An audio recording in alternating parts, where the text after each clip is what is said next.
नमस्कार। शिव पुराण नाम सुनते ही मन में एक अद्भुत सी शांति छा जाती है ना। आज की इस खास चर्चा में हम शिव पुराण के छठे और 7वें अध्याय में बताई गई कुछ बहुत ही महत्वपूर्ण बातों पर गौर करने वाले हैं, विशेष रूप से कथा सुनने की एकदम प्रमाणिक और शास्त्रोक्त विधियों पर। मतलब इसे सुनने का सही और अनुशासित तरीका आखिर है क्या? तो चलिए बिना किसी देरी के सीधे विषय पर आते हैं। ग्रंथों में एक बहुत ही खूबसूरत बात कही गई है, शिव पुराण सभी पुराणों के माथे का तिलक है। कितनी गहरी बात है ये।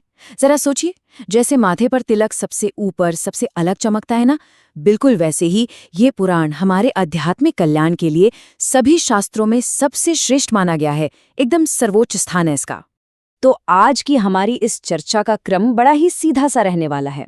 हम शुरुआत करेंगे कथा से पहले की तैयारी से, फिर मंडप और बैठक व्यवस्था, उसके बाद श्रोताओं के लिए जरूरी नियम, सही आहार, समापन के अनुष्ठान और सबसे अंत में जानेंगे इसके अद्भुत फलों के बारे में। चलिए सबसे पहले चरण से शुरुआत करते हैं, यानी कथा शुरू होने से पहले आखिर क्या-क्या तैयारियां करनी होती हैं। देखिए, ग्रंथों में बिल्कुल साफ बताया गया है कि सबसे पहला कदम है किसी योग्य ज्योतिषी को बुलाकर कथा का शुभ मुहूर्त निकलवाना, एकदम सही समय।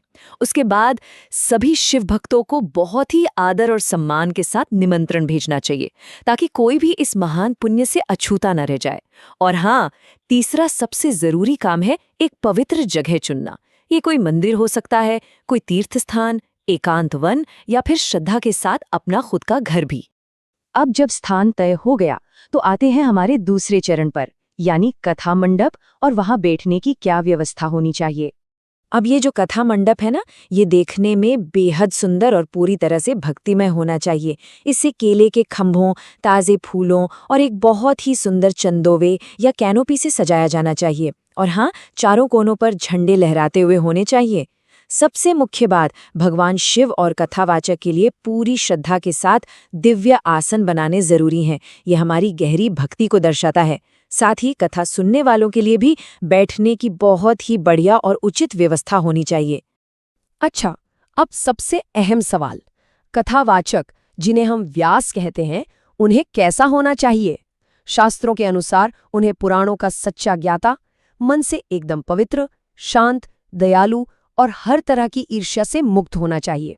और एक दिलचस्प बात बताऊं, उनके ठीक बगल में एक और विद्वान व्यक्ति बैठा होना चाहिए, ताकि अगर सुनने वालों के मन में कोई भी शंका या सवाल उठे तो वो उसे तुरंत दूर कर सकें। अब अगर समय की बात करें तो कथा की दैनिक दिनचर्या काफी अनुशासित होती है। ये सूर्योदय के साथ शुरू होकर दोपहर के बाद यानी 3:30 पहर तक चलनी चाहिए। लेकिन चिंता मत कीजिए, बीच में दोपहर के वक्त 2 घड़ी का विश्राम जरूर होता है। ये एकदम व्यावहारिक ब्रेक है, ताकि लोग अपनी नित्य जरूरतों से निवृत्त हो सकें और फिर से पूरी एकाग्रता के साथ कथा में वापस रम सकें। चलिए, अब हम तीसरे चरण में प्रवेश करते हैं।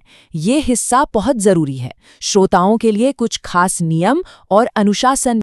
यहाँ दीक्षा शब्द को समझना बहुत ही ज्यादा जरूरी है। शास्त्र बिल्कुल स्पष्ट कहते हैं कि बिना दीक्षा लिए किसी को भी कथा सुनने का आध्यात्मिक अधिकार नहीं मिलता। तो कथा सुनने का संकल्प लेने से पहले कथावाचक से दीक्षा जरूर लेनी चाहिए। ये समझ लीजिए कि पूरी प्रक्रिया में प्रवेश करने की ये पहली और सबसे अनिवार्य सीढ़ी है।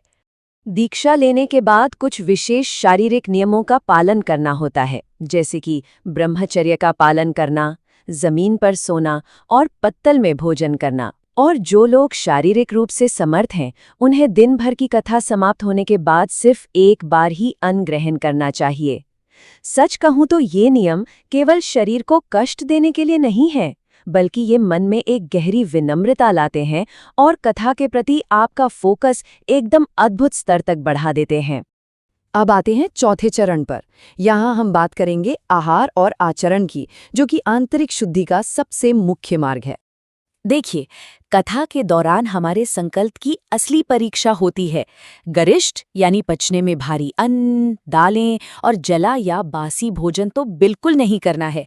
प्याज, लहसुन, हींग, गाजर और किसी भी तरह के मांस या नशे से तो कोसों दूर रहना है। और हाँ, बात सिर्फ खाने की नहीं है, हमारे व्यवहार में भी सत्य, पवित्रता, दया, मौन और उदारता का होना उतना ही जरूरी है जितना कि सही भोजन। तो शरीर और आहार की शुद्धि तो हो गई, लेकिन मन की शुद्धि का क्या? काम और क्रोध जैसे 6 विकारों को अपने मन से पूरी तरह निकाल देना चाहिए। और एक बात हमेशा याद रखनी है, कभी भी भूल कर भी साधु संतों की निंदा नहीं करनी है। शास्त्र कहते हैं कि जो लोग इन विकारों में उलझे रहते हैं, वे शिव पुराण के असली पुण्यों के भागीदार बन ही नहीं सकते, क्योंकि एक अशुद्ध मन में सच्चा ज्ञान कभी ठहर ही नहीं सकता। कथा श्रवण की इस खूबसूरत यात्रा में अब हम पहुंच गए हैं 5वें चरण पर। यहाँ हम बात करेंगे कथा की समाप्ति और उसके बाद किए जाने वाले समापन अनुष्ठानों की। कथा पूरी होने पर इस पावन पुराण की पुस्तक की पूजा बिल्कुल वैसे ही करनी चाहिए जैसे हम साक्षात भगवान शिव की करते हैं।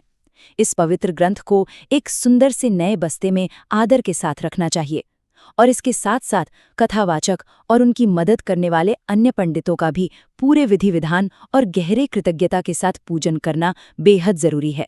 यहाँ एक बहुत ही दिलचस्प बात सामने आती है। आप जीवन के किस चरण में हैं, उसके अनुसार समापन की विधि थोड़ी बदल जाती है। अगर कोई विरक्त या सन्यासी है तो उसे कथा समाप्ति पर गीता का पाठ करना चाहिए। वहीं दूसरी ओर एक गृहस्थ को इस श्रवण कर्म की शांति के लिए हवन, जिसे होम भी कहते हैं, वो करना चाहिए।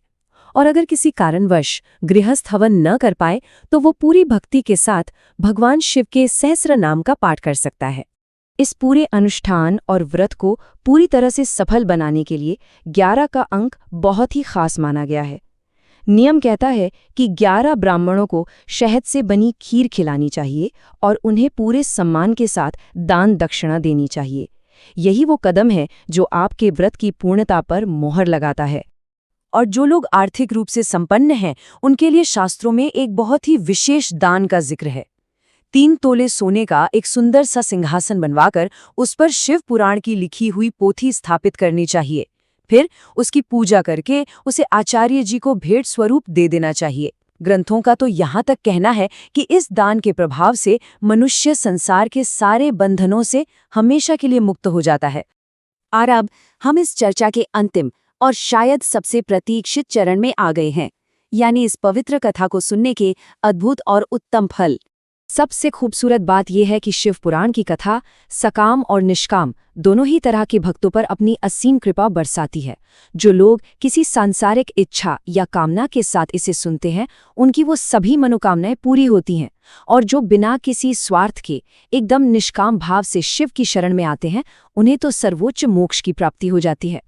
इस कड़े अनुशासन वाले मार्ग पर चलकर जब हम भगवान शिव के सच्चिदानंद स्वरूप का स्पर्श पाते हैं ना, तो संसार के सारे कष्ट हमेशा के लिए मिट जाते हैं। शिव भक्त को इस लोक में भोग यानी जीवन के सारे सुख और परलोक में मोक्ष दोनों एक साथ मिलते हैं। सच में ये कथा मनुष्य के जीवन को पूरी तरह से सफल और सार्थक बना देती है। तो जैसे ही हम अपनी आज की इस चर्चा के अंत में आते हैं, एक बहुत ही गहरा सवाल उभरकर सामने आता है। इन प्राचीन और कठोर अनुशासनों को अपने जीवन में उतारने से एक भक्त की व्यक्तिगत आध्यात्मिक यात्रा किस तरह पूरी तरह से बदल सकती है। इन नियमों को महज कोई कर्मकांड न समझें, बल्कि इन्हें मोक्ष और परम एकाग्रता के मार्ग के रूप में देखने की कोशिश करें।